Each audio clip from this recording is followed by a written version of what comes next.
And finally, state lawmakers could help you skip the trip to Prim for a lotto ticket. Yeah, a bill that could bring the lotto to Nevada has been introduced years before, but this is the furthest one of its kind has come forward so far.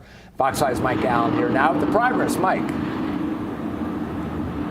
Yeah, this bill would amend the Nevada state constitution to pave the way for the legislature to implement and regulate the state lottery, which, as you mentioned, would make it so that you don't have to drive down to Prim or even Arizona to go get a lottery ticket. You might just have to go down to your local gas station. Nevada is closer to legalizing the lottery than at any point in the state's history. So many Nevadans go to the borders to purchase tickets, and this bill just really gives them an opportunity to have a say on it. State Assemblyman Cameron Miller is a main sponsor of a bill that would clear the way for Nevada to have a lottery.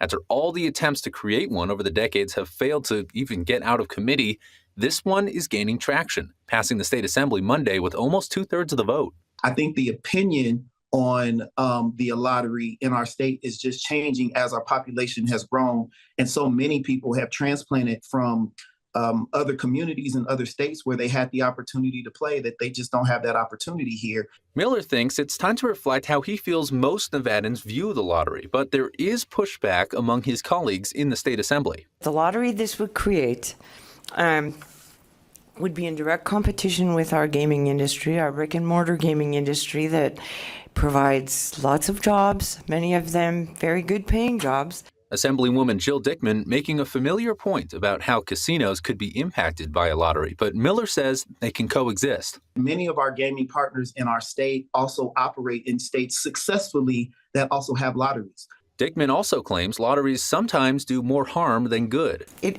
usually turns out to be sort of a voluntary tax on poor people. Despite the pushback in the assembly, Miller is optimistic about the bill passing through the state Senate. I'm hoping that we keep this momentum and we're able to get it out of the legislature this time.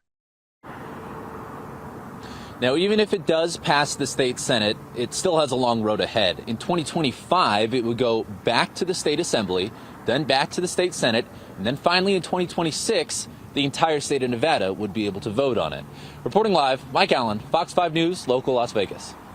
And right now, the jackpots for Mega Millions and the Powerball are at $20 million and $251 million, respectively.